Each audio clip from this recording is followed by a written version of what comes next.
Yo pienso que todas las personas que oyen este comentario hoy, cada uno de ustedes son parte de alguno de estos dos grupos. El de los que están furiosos con la clase política, dispuestos incluso a anular el voto y mandarlo todo a la cresta, y el de los que comparten la crítica a los partidos y políticos, pero están preocupados, temerosos por las elecciones que vienen.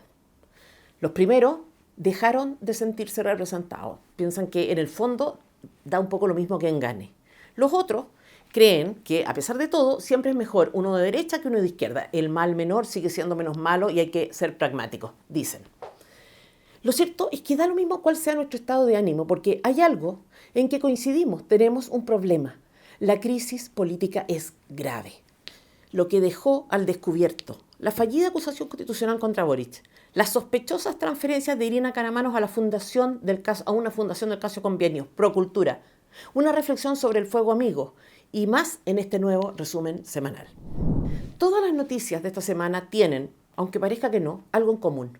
Dejan de manifiesto que el principal problema político que tenemos es que no nos sentimos representados, ni por las instituciones llamadas a representarnos, los partidos, ni por las personas que en los hechos, supuestamente, nos representan, los políticos. Yo recuerdo haber admirado a varios políticos en mi juventud, oía con atención sus opiniones, pensando que ofrecerían un punto de vista interesante. Trabajé activamente también en alguna campaña presidencial y gratuitamente. Para una presidencial salí de la clínica antes de que me dieran de alta, después del nacimiento de una de mis hijas, para poder votar. Qué lejos estamos de eso hoy. El prestigio que alguna vez tuvo la política lo perdió y creo que esta es una opinión bastante transversal. Por eso, las diferencias entre los que quieren tirar el mantel y los que piensan que este es un mal momento para hacer cuestionamientos, porque vienen elecciones, son diferencias de grado, no de fondo. La cosa es que mi objetivo es hoy tratar de contribuir a la solución, porque llevo demasiado tiempo oyendo a mis amigos y a mi propia familia decir cosas como así es la política, o qué se le va a hacer, qué sentido tiene que lo diga si no hay opciones. Porque a diferencia de ellos, yo creo que disponemos de una herramienta muy eficaz para hacer un cambio. Pero antes de ir a eso, quiero decir una obviedad, porque las obviedades a veces se olvidan. Un novelista inglés decía, enfrentarse, siempre enfrentarse, es el modo de resolver el problema, enfrentarse a él. Obvio, ¿no? Hay en los ciudadanos una percepción generalizada de impotencia. Y eso explica quizá que nadie dedique mucho tiempo a pensar qué se puede hacer. Pero se puede y se debe hacer. Cada cual podrá libremente decidir lo que hace en la urna, determinar cuál es el límite de su tolerancia. Pero si ni siquiera tomamos conciencia de lo que está pasando, difícil o imposible revertir la situación. Y entonces lo único que cabe es sentarse a esperar que la decadencia llegue a tal punto que todo acabe en una revolución, una dictadura, o si tenemos suerte, en un gobierno autoritario. Porque ese es el destino de nuestro país si las cosas siguen como están. Y un destino inminente. Es cosa de 2 o 3 elecciones. Vamos por partes entonces. El problema de fondo es que ni los partidos ni los políticos nos representan. Alguien que me oye puede pensar, oye, con esa conclusión podéis ganar el Nobel. Pero si lo pensamos un poco más detenidamente, no es tan obvio que inevitablemente deba ser así. Ni es verdad que nada se puede hacer al respecto. Por una razón muy simple. Tenemos poder sobre ellos. Un poder real sobre los políticos. Y más adelante pienso explicar cómo creo que se debe usar ese poder. Pero volvamos por ahora a la falta de representatividad. Pensemos en la CEP, que se publicó esta semana. Dice que el 63% de los chilenos no se identifica con ningún partido político. Si vamos al detalle de los partidos de derecha, republicanos, que en algún momento tuvo el solo un porcentaje de adhesión superior al de RN, la UDI y Evópolis juntos, baja considerablemente de 7, eso fue lo que tuvo en su mejor momento, a 4. ¿Para qué decir la UDI? Llega a un 1%, igual que Evópolis, un partido fantasma. Es raro. Muy pocas personas de derecha se identifican con partidos de derecha, pero los representantes de esas personas de derecha en el Congreso son de esos partidos con los que no se identifica. La cosa se resume en algo así como, yo elijo para que me represente a alguien que no me representa. Si uno lo piensa así, sería difícil de explicárselo a un alien. De hecho, fíjense en estos datos. Chile Vamos tiene el 30% de los escaños de la Cámara de Diputados y el 44% del Senado, pero solo un 6% de identificación según la CEP. Republicanos tiene el 8% de los escaños de la Cámara de Diputados y el 2% del Senado, y solo un 4% de identificación según la CEP. Si le vamos, más republicanos tienen el 38% de los escaños de la Cámara de Diputados y 46% en el Senado, pero solo un 10% de identificación según la CEP. En la izquierda lo mismo, el Frente Amplio, PC, tiene el 21% de los escaños de la Cámara de Diputados y el 6% del Senado, pero solo un 5% de identificación según la CEP. La coalición de gobierno tiene el 43% de los escaños de la Cámara y el 36% del Senado, pero solo un 13% de identificación. Entonces, algo anda mal. Si las personas que nos gobiernan y que toman decisiones que afectan nuestra vida no nos representan y al mismo tiempo llegan al poder con nuestro voto. Cuando hablaba de esto hoy con el equipo de FNM, varios me decían, quizás sea el fenómeno de que el ciudadano no confía en los políticos en general, pero sí en el político que elige o que considera ideológicamente afín. Si fuera así, entonces lo que deberían mostrar los estudios es una mala evaluación del sistema como un todo, pero un alto nivel de adhesión de las personas a los partidos de los que salen los políticos que ejercen cargos de elección popular. Pero no es así. Entonces, la desafección es generalizada y brutal. Entonces, insisto, más allá de lo obvio que es esto, si no entendemos por qué ocurre o cómo ocurre, difícilmente podremos propiciar un cambio. Y este cambio es perentorio. Entonces, podemos seguir diciendo obviedades, pero relevantes. Los partidos y los políticos hacen y harán siempre lo que haga falta para ganar. Ese es su interés. Pero si ganan, por impresentable que sea su conducta, sus prácticas, por pobres que sean sus propuestas, por débiles que se muestren cuando son gobierno o están en la oposición, pretender un resultado distinto es suponer que las cosas se arreglan solas. Tenemos que alinear el interés de los políticos con el interés de los ciudadanos. Y eso se puede hacer de muchas maneras, pero la principal, la que tenemos a mano, está en la urna. ¿Y qué opción tenemos cuando la oferta es la que es? Dicen muchos. Y ahí es donde empieza el razonamiento circular. Sentimos que no hay opción, votamos por ellos, y como votamos por ellos, nada cambia porque saben que su conducta no tendrá sanción.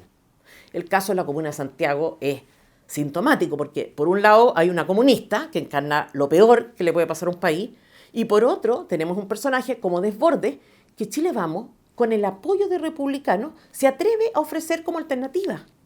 Nos referimos a un señor que impulsó el proceso constituyente desde la derecha, en el peor momento de gobierno de Sebastián Piñera, que a solo un mes de que comenzaran los ataques y protestas de octubre del 2019, ya imputaba a carabineros y militares de violar derechos humanos, sin mediar, por supuesto, pronunciamiento judicial alguno. Nos referimos al personaje que presentó proyectos de ley con su firma para introducir la paridad y los escaños reservados en la Convención Constitucional, que en medio de los intentos de Piñera por retomar algo de control post-octubre y en plena pandemia, impulsó desde la derecha los retiros de fondos de pensiones, que habla del chorreo y los problemas de la desigualdad, que propone la creación del Ministerio del Adulto Mayor, la fijación de precios y el reparto en pensiones. ¿Y cómo se explica esto? Porque la opción es una comunista. ¿Qué se hace? Gracias a Dios no vivo en la Comuna de Santiago y no me veo enfrentada a una disyuntiva así, pero dudo que llegaría a votar por Desbordes, tampoco por una comunista, obviamente. Aunque insisto, los que vienen ahí deben ser finalmente los que deciden prudencialmente qué hacer. El hecho es que en los partidos se ha enquistado la costumbre de operar con la lógica del chantaje. Es lo que hay, nos dicen, si no quieres que la izquierda en el poder. Un ejemplo. La Araucanía es la región de nuestro país en la que la derecha dura obtiene los mejores resultados electorales. El rechazo al mamarracho obtuvo un 62% de las preferencias a nivel nacional. En la Araucanía un 73%. En la elección presidencial que Kast perdió, le ganó a Boric en esa región del sur de Chile con un 60% de los votos. El cambio fue significativo con el a favor del segundo proceso constitucional que su partido lideró. El a favor obtuvo solo un 53% de los sufragios. En la entrevista que Matías del Río le hizo a Kast después de esa derrota, esto fue lo que dijo cuando se le preguntó cómo enfrentaría la pérdida de adhesión que había sufrido con el a favor. Y lo más probable es que cuando hay una candidatura presidencial, el que pase a la segunda vuelta a la derecha va a contar con todos esos votos. ¿O cree que esos que se adelantaron por la derecha van a votar por el candidato o la candidata de la izquierda? No. La derecha dice va a contar con esos votos, seguro lo dice, o van a votar por el candidato o la candidata de izquierda. No. esa certeza, esa tranquilidad de que no se pagarán costos electorales porque ellos serán siempre el mal menor, es la que perpetúa la conducta, porque les garantiza impunidad. No es un mal cálculo, los ciudadanos ceden. Yo he cedido muchas veces ante la idea del mal menor. Hasta cierto punto podríamos decir incluso que es inevitable o que sería absurdo pretender que alguien nos represente en un 100%, pero entre el candidato ideal y el candidato que traiciona principios fundamentales hay una diferencia que deberíamos considerar decisiva, determinante, porque ni siquiera ofrece garantías en términos de ser realmente el menos malo. Es cosa de comparar los gobiernos de la Concertación con el de Piñera, solo por decir algunas cosas. Fue el gobierno de Piñera el que partió con la ley de identidad de género, el que abrió el proceso constituyente desde la premisa absurda de que no había opción, el que implementó medidas sanitarias socialistas draconianas, permisos para salir, pase de movilidad para ingresar, realizar ciertas actividades recreativas, determinación de trabajos esenciales y no esenciales, el que a través de un mensaje presidencial estableció el impuesto, el IVA, a los servicios digitales. Eso de menos malo es discutible, es bien discutible. Hay también otra ilusión, la ilusión de que de ese modo, o sea, votando por el menos malo, al menos ganaremos tiempo, como si un mal gobierno de derecha no tuviera impacto en las elecciones posteriores. ¿O es casualidad que los dos gobiernos que hemos tenido hayan entregado la banda presidencial a personas que fueron ya no de izquierda, sino de izquierda radical? Yo no desprecio el pragmatismo, hay circunstancias que lo recomiendan, pero por favor, el pragmatismo no se contradice con el hecho de tener algo de perspectiva. Años con la lógica del mal menor y consecuente degradación de la política. De hecho, no ha habido resultado electoral que haya hecho reaccionar a esta gente. Recuerdo la cantidad de personas que me decían en el segundo proceso constitucional, cuando yo discutía la legitimidad de origen de ese proceso, ya estamos en esto, ahora tenemos que ganar. O sea, nos llevaron a este punto y ahora hay que hacer lo que nos dicen. ¿Qué quiero decir? En el fondo, que debemos revisar bien las premisas a partir de las cuales estamos tomando decisiones. Porque si los resultados son cada vez peores, ya es estúpido insistir en lo mismo. ¿Es siempre verdad que una persona con chapita de derecha es mejor que una de izquierda? No. ¿Hay razones para suponer que esta será la última vez en que nos ofrecerán bodrio? No. La experiencia indica que la costumbre se ha agudizado y que la oferta de candidatos es cada vez peor. Tenemos el poder de decir basta. A veces tiene costos, pero debemos sacar de la cabeza la idea de que perder una elección es un costo que nunca jamás uno deba estar dispuesto a pagar. Pienso, por ejemplo, en Las Condes. ¿No es lo ocurrido una razón de peso para enviar como mínimo una señal? ¿O le vamos a decir al país que ahí donde hay mayoría de derecha las cosas no importan? Porque además, en esa comuna entiendo que hay opción. Yo aprendí la lección y no volveré a respaldar candidatos de manera incondicional o a dar por descontado que el de derecha es siempre el menos malo. A veces es mejor un trago amargo, un fracaso electoral específico, que perpetuar la cadena del abuso de los partidos políticos, porque tiene toda la razón Cancino, nuestro director de estudios, cuando dice que es extraño esto de conformarse con tanta facilidad con lo que estamos recibiendo de nuestros políticos. En todas las otras actividades o ámbitos de nuestra vida intentamos conseguir lo mejor. Y no perdonamos si no lo logramos. Nos enojamos, reclamamos, criticamos el servicio, porque en definitiva nos importa lo que ahí se juega y porque muchas de esas veces estamos pagando por aquello.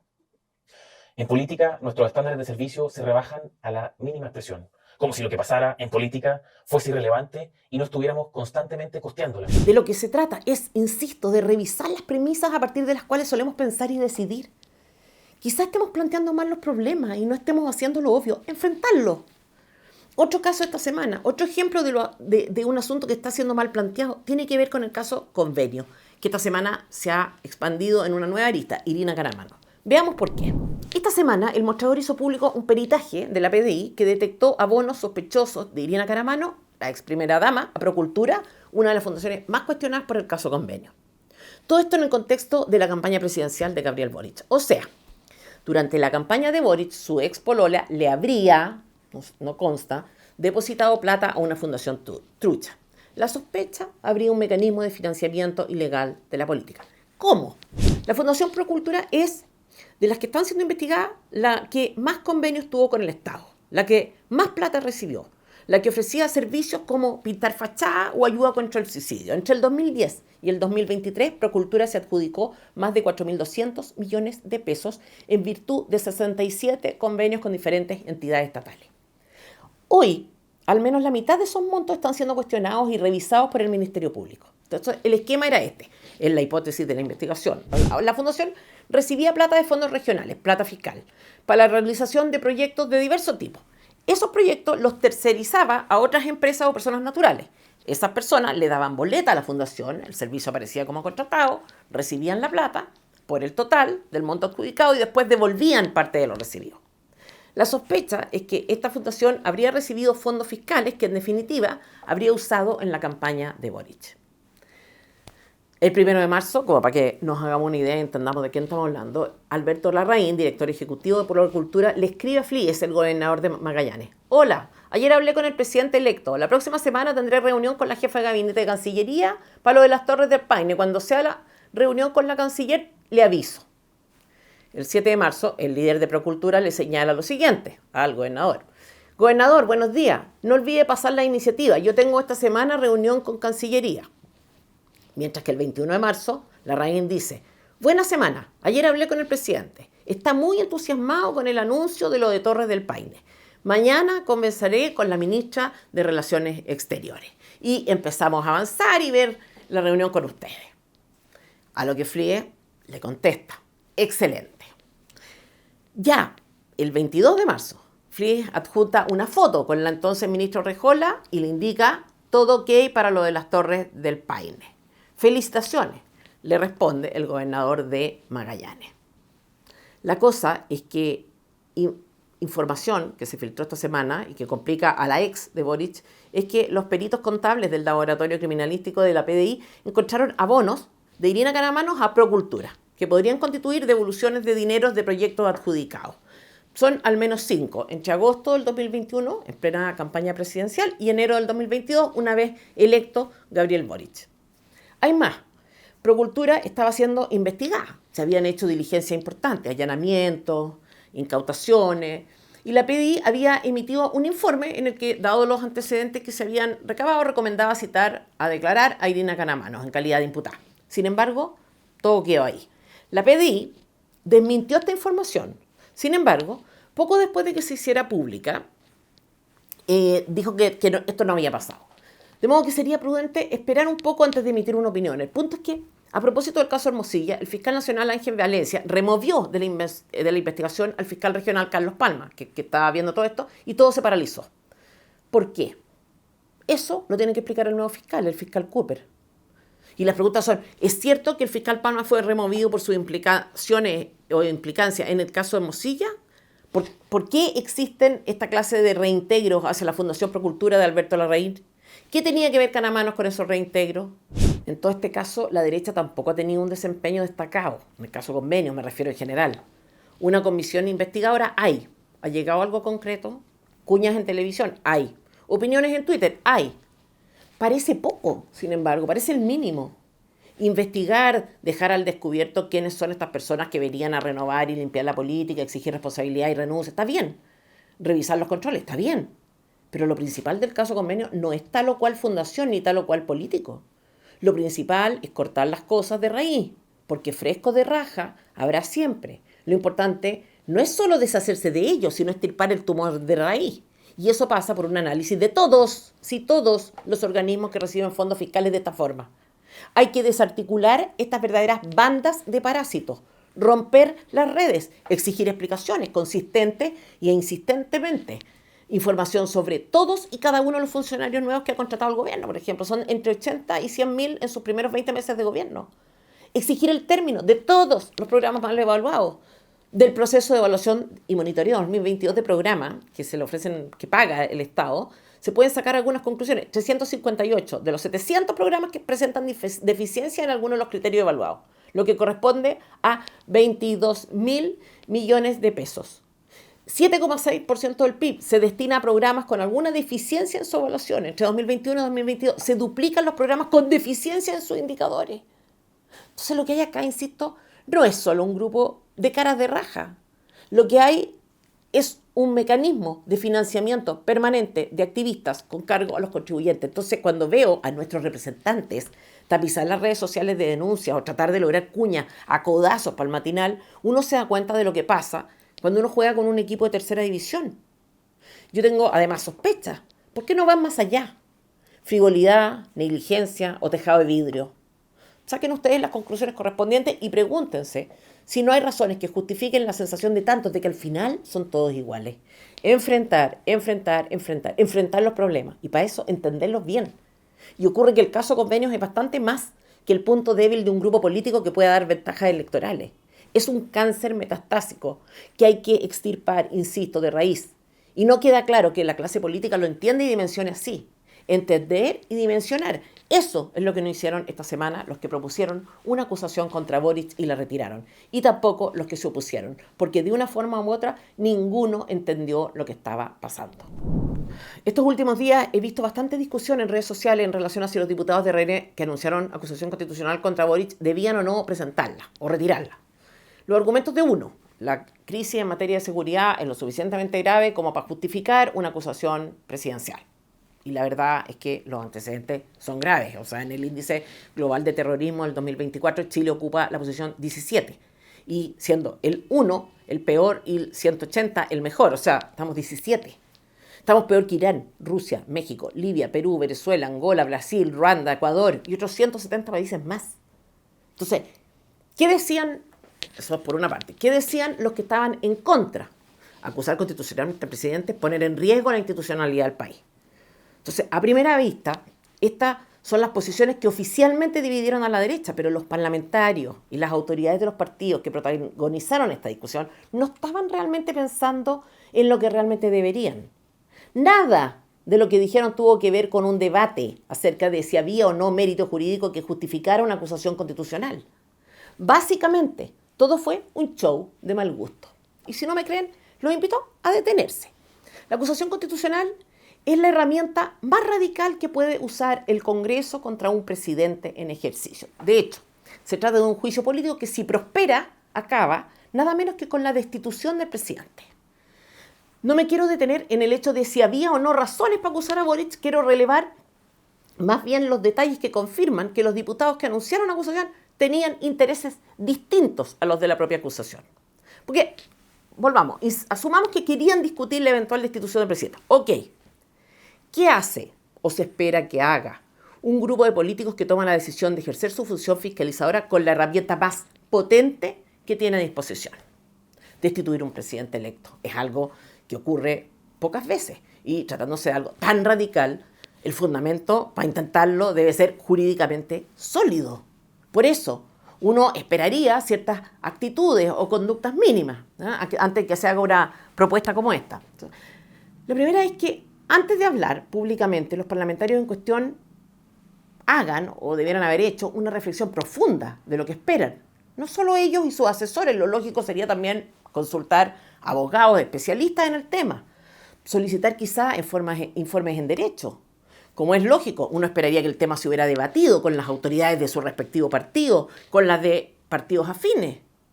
De ese proceso podría haber resultado quizá un documento solemne, presentable, no una minuta rasca. En este caso, parece que no hubo nada como eso. Nada. Y el problema de hacer anuncios sin contar con los votos para que una acusación sea viable es lo de menos. Aunque sea la crítica que se hace contra este tipo de iniciativas. De hecho, yo creo que un grupo determinado, una persona incluso, podría proponer una acusación a sabiendas de que no es viable, con el objeto de hacer presente la gravedad de una situación determinada, porque a veces la acción política debe limitarse a lo que es posible y dejar constancia es, en ocasiones, lo único que se puede hacer. El problema no es que faltaran votos, es que en realidad nunca se tomaron en serio a sí mismos. Quisieron dar la impresión de que estaban siendo severos con Boric, implacables con la delincuencia y el crimen organizado. Y la acusación era, en este contexto, un golpe de efecto, un mecanismo para atraer mirada. Porque si la reflexión hubiera sido seria, el desistimiento no hubiera sido cosa de horas. Entonces, las explicaciones de la diputada Sandón son francamente desafortunadas cuando dice que hace un mea culpa, pero que son seres humanos, insinuando que se equivocaron y que equivocarse es parte de la naturaleza. Porque la verdad, diputada, es que precisamente porque se trata de seres humanos es que podemos esperar y exigir que actúen racional y no visceralmente. Da la impresión de que el proceso entonces fue más o menos así. Oye, ¿y si acusamos constitucionalmente a Boric? ¡Qué choro! Démosle. Después decimos que no se pudo, pero que tratamos. Dale con el punto de prensa. Llámate a los periodistas. Sí, yo escribo alguna cosa y se la pasamos a los medios. ¿Fue eso? Porque a esta altura no sé qué es peor. Si hacer anuncios que se agotan en sí mismos porque no son más que eso, palabras, o tener realmente la intención de destituir un presidente, pero en modo chasquilla. Yo, en serio, no sé qué es peor. La verdad es que este es el problema y es muy anterior a la discusión sobre si procedía o no una discusión constitucional. ¿Qué posibilidad hay de recuperar la confianza en las instituciones con este tipo de conducta? Porque aunque la ciudadanía no haga quizá un análisis pormenorizado del hecho, intuitivamente capta cuando la conducta de una persona es seria, honesta y cuando no. La reacción del partido cae también en el ámbito de lo ridículo. Primero están las declaraciones del presidente RN que asegura haberse enterado por la prensa de una acusación constitucional de sus propios parlamentarios. O sea, reconoce implícitamente su falta de autoridad. Porque a eso hemos llegado en política, a que los cargos signifiquen poco, cáscaras vacías, pura forma, nada más. Los hilos se mueven más en los Hermosilla, por lo visto. Chalper, por su parte, hizo pública una encuesta interna sobre la posición de la gente de derecha en redes sociales que se manifestaba a favor de una acusación. Y aunque él se manifestó, obviamente, contrario a tomar decisiones por encuestas tuiteras, dejó al descubierto la posible y bastante segura motivación que tuvieron los líderes que anunciaron la acusación.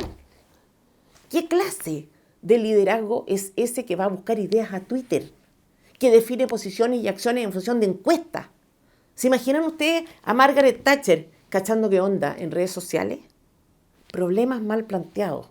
Discutimos sobre acusaciones constitucionales, pero no se trata, en verdad, de eso.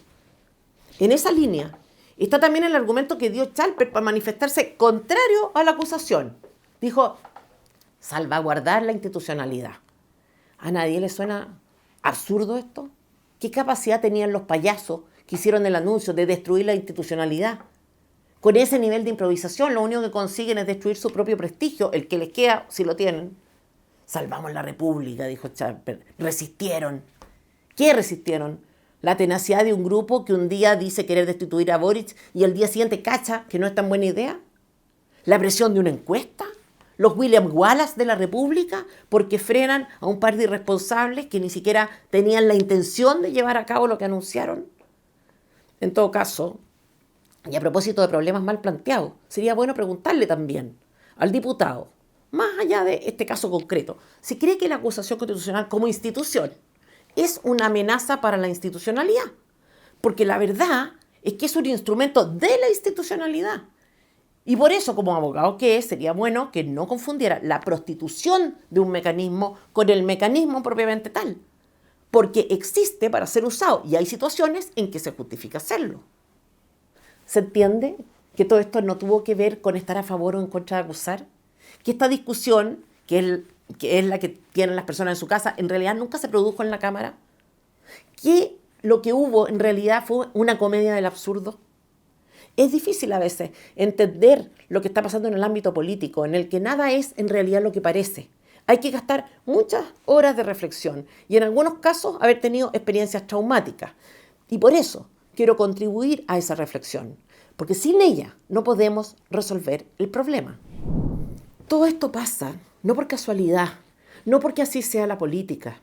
Todo pasa porque nosotros lo permitimos. Y no pretendo con esto hacer un llamado al activismo, salir a las calles, a militar. No, la única solución que hay está en el voto, en no dejar pasar más cosas. Y el castigo debe afectarlos en su punto débil, las elecciones. Porque ellos han establecido unas reglas del juego que hace muy difícil ganarles de repente. Por de pronto hay que hacerlo desde un partido, ya sea como militante o como independiente apoyado por ellos. Y volvemos de nuevo al círculo. Queremos salir de esta situación, pero parece que para salir hay que entrar en la lógica de partidos que están en plena o en proceso de descomposición. Competir electoralmente obliga a cobijarse en alguno de ellos como paraguas, ¿no es cierto? Para tener alguna posibilidad de ganar, salvo que uno decía formar un partido. Pero el círculo se perpetúa también por la cuestión del financiamiento. Entonces, partidos que no representan, presentan candidatos que no representan, apostando a que será la única alternativa que tendrá el elector si no quiere votar por alguien ideológicamente opuesto.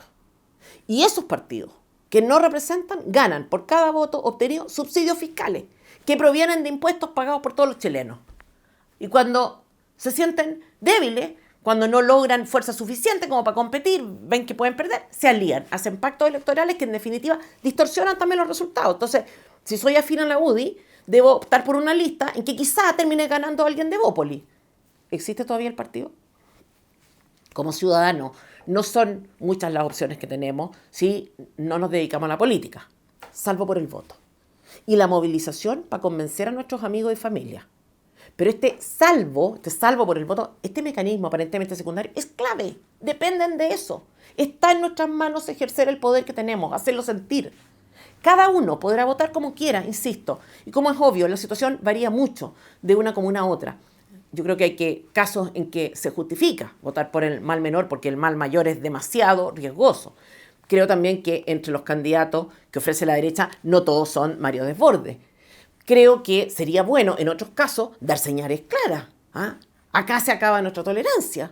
Porque quiero recordar, la crisis social del 2019, las cuarentenas, los pases de movilidad del 2020, dejaron a nuestro país en ruina. La izquierda radical tuvo buena parte de la responsabilidad, pero el que se dio a sus presiones fue un gobierno de derecha. Entonces es interesante ver también lo que han hecho con uno de sus mayores triunfos. Además, a todos los que me oyen, quiero invitarlos a reflexionar sobre lo que significó el triunfo del rechazo. Para ver qué es lo que hizo la derecha el 4 de septiembre del 2022. Es importante porque a mi juicio permite concluir que esta gente tiene que salir de política rápido. Debe ser expulsada en las urnas de los espacios de representación. Volvamos al rechazo. Les voy a leer una frase sacada de un congreso del PC. Lo dicen ellos, los comunistas, no yo. Comillas. La derrota del plebiscito del 4 de septiembre al proyecto constitucional emanado de la Convención Constituyente tuvo, al igual que en el conjunto de la sociedad chilena, un efecto desmovilizador. Lo dicen el Partido Comunista. Sigue. El movimiento social está debilitado. En ello ha afectado la derrota electoral del 4 de septiembre del 2022. Hay más. La grave derrota sufrida por el proceso convencional tuvo un importante efecto negativo en el apoyo a las reformas del gobierno. Y esto, la derrota del plebiscito fue contundente, más las grandes mayorías no se sintieron interpretadas por el texto constitucional. Es el diagnóstico del PC. El rechazo tuvo impacto negativo en las reformas que Boric proponía. Era una oportunidad. Fue una oportunidad de esas que no se repiten. Pero vieron ustedes a partidos de derecha exigiendo una reducción significativa de impuestos, proponiendo una contrarreforma educacional. ¿Oyeron a alguien hablar de vouchers, exigiendo una disminución sustancial del tamaño del Estado, una modernización? Los vieron exigiendo también al gobierno un giro en orden a priorizar una agenda social, no ideológica, y renunciar a su reforma. No, lo que hicieron fue sentarse a impulsar, entre 3 habían estado por el rechazo, 5 por el apruebo en esta mesa negociadora, una agenda constitucional que nunca fue suya. Prestarse para la discusión de reformas del gobierno inspiradas en los mismos principios que los chilenos habían rechazado. ¿Ven ustedes que esto del mal menor es discutible cuando hablamos de esta gente? Y que es relevante nuevamente revisar esta premisa que con tanta soltura damos por cierta. He oído varias veces ya esto de que la ropa sucia se lava en casa. Y acá hay 2 alcances relevantes. El primero es que la idea de que las cosas que están mal se arreglan dentro tiene sentido, o podría llegar a tener sentido, con información que no es pública. Uno podría intentar resolver internamente ciertos asuntos. Pero cuando los problemas son grotescos, cuando están en la palestra y discusión pública, ¿qué hacer? ¿Abstenerse de críticas? ¿Observar pasivamente? Como algunos dicen, esto es lo que representa el modo en que la derecha entiende el mérito, la libertad. El hecho de que la ropa sucia sea de los propios no justifica el silencio y mucho menos la justificación, porque lo que está en juego no es tal o cual persona, tal o cual elección, es la primacía de nuestras ideas. La ropa sucia se lava en casa, aplica quizá para la propia familia, en las relaciones personales, no en cuestiones públicas de personajes públicos, salvo que entendamos lo público con lógica sectaria o corporativista. Y en realidad lo que llamamos política sea un grupo de interés como cualquier otro. Yo no lo entiendo así. Para eso están las agencias comunicacionales, las mamás. Nadie puede obligarme a mí a condenar públicamente a un hijo, a mis padres, a mi hermano. Son mi familia. Pero pretender que los políticos son una proyección de mi familia es ridículo. Y ojo, que esto no tiene nada que ver con erigirse en representante de la Santa Inquisición. No es labor nuestra enjuiciar la conducta moral de los políticos. No nos compete ni nos interesa, salvo en tanto y en cuanto esa conducta tenga y ha tenido impacto público y haya afectación para los ciudadanos. Y ese ha sido el caso, hace rato ya. Entonces, sus inconsecuencias tienen impacto. Cuando el financiamiento político se cubre con fondos que alumnos han pagado para recibir educación y una institución de educación se convierte al mismo tiempo y en desmedro de sus alumnos y de los profesores serios que trabajan en ella, la sucursal de un partido, no solo se daña la fe pública, se pervierte, se confunde a los electores. ¿Esta es la subsidiariedad en que creemos? ¿La libertad de desarrollar proyectos educativos para financiar con ellos algo muy distinto a la educación? ¿Esta es nuestra defensa del mercado? ¿Generar ingresos con cobertura y aval del Estado? ¿Acaso se olvidaron de un principio fundamental del gremialismo en orden a respetar la naturaleza propia de cada cosa, de cada institución y prevenir el riesgo de politizarlo todo? ¿Olvidaron que fue Pinochet el que prohibió el lucro en educación? No, señores, las cosas son lo que son. No hay voluntarismo, falacia o mentira capaz de modificar la realidad. Y bueno sería que empezáramos a discutir en serio, desde las premisas correctas. Seguir aferrados a las antiguas no tiene sentido ni funciona. Soy Tere Marinovich, directora ejecutiva de FNM para FNM.